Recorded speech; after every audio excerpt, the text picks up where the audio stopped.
বিসমিল্লাহির রহমানির রহিম। আসসালামু আলাইকুম। আশা করছি সবাই অনেক ভালো আছেন, সুস্থ আছেন। আলহামদুলিল্লাহ, আমরাও ভালো আছি। আজকে শেয়ার করবো A to Z দেখলে যদি ফ্লুসি 2025-এর বিস্তারিত আলোচনা। এই নিয়ে কি কি থাকছে আজকে ভিডিওতে, একটু স্কিপ করবেন না যারা এতদিন আগ্রহে বসেছিলেন আমার কাছ থেকে একটি ভিডিও পাওয়ার জন্য।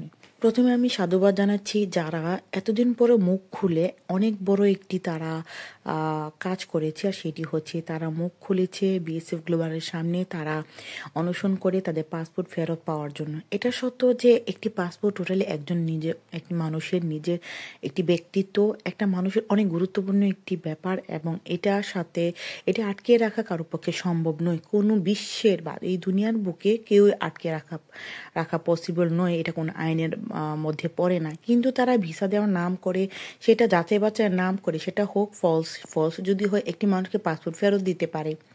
আর যদি ফলস না হয়, যদি সে ভিসা বা নলস্তা পাওয়ার যোগ্য হয় তাকে দেওয়া উচিত।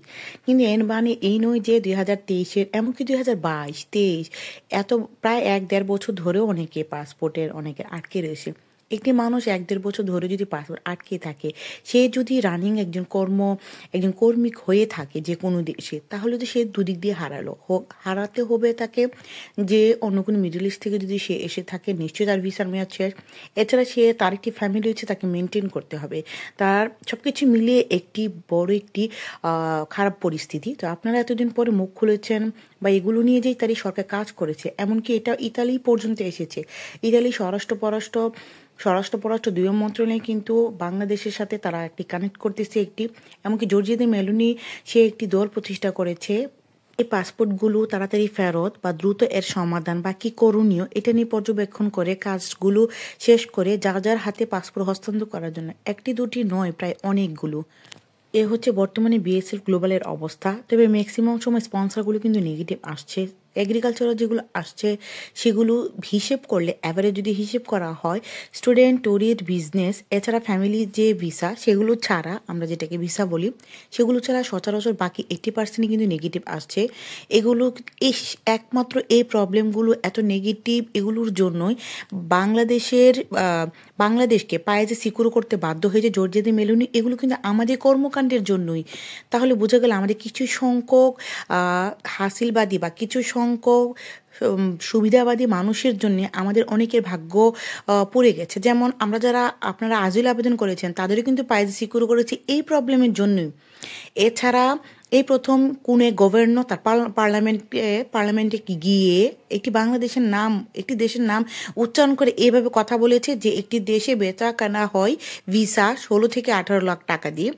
এছাড়াও এই কথার কারণে বা এগুলোর জন্যই কিন্তু আজিল আবেদন যারা করেছে তারাও যেমন দুটান্ডায় পড়তে হয়েছে পাইজে সিকিউর, সেই সাথে 2025 সালে পরে কিন্তু আবারও বাংলাদেশ ব্ল্যাক লিস্টে পড়তে যাচ্ছে, এবং 2025 সালে হতে পারে ইতালিতে দেখলে যদি ফ্লুসি নতুন করে বৈধ করে লুক আসার জন্য। তো এছাড়াও আপনারা অনেকেই জানতে চেয়েছেন যে আপু এখনো নলস্তা বের হচ্ছে না, আমাদের কি করণীয়?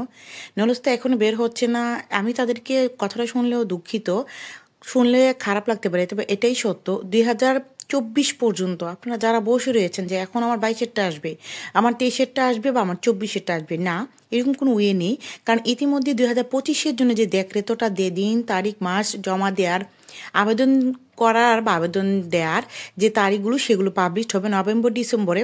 কারণ আপনারা জানেন ইতালিতে যে পরবর্তী বছরে কি তারা দেখরেত রয়েছে, তারা নভেম্বর-ডিসেম্বরে আগে থেকে তারা সেগুলো পাবলিশ করা বা সেগুলো নিয়ে আলাপ আলোচনা বা সেগুলো নিয়ে বিস্তারিত করা।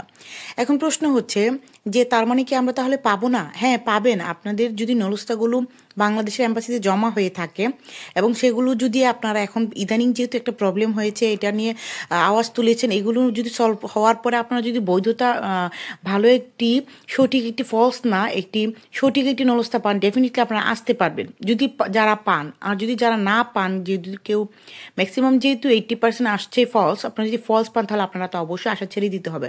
দ্যাট মিনস 2022 থেকে 2024 সাল পর্যন্ত আপনারা যারা জমা দিয়েছেন দেখলে যদি ফ্লুসি কৃষি স্পন্সর এবং সেটা ডোমেস্টিক, তাদের উদ্দেশ্যে বলছি আপনারা আশা ছেড়ে দিতে পারেন। 25 সালের পরে কি হতে পারে বাংলাদেশ আমরা আজও এখন বলতে পারি না। আদৌ আরেকটি নতুন নিয়ম আবিষ্কৃত হয়েছে বা নতুন একটি দেখৃত পাশ হয়েছে ইতালির মন্ত্রণালয় থেকে, আর সেটি হচ্ছে ইতালির বাইরে থেকে যদি ইতালির কোনো মালিক যদি চায় বাইরে যে কোনো দেশ থেকে একজন প্রফেশনালিস্ট আনতে বা তাকে এই দেশে আহ্বান করতে আসার জন্যে যে তো তাহলে সে অবশ্যই পারবে।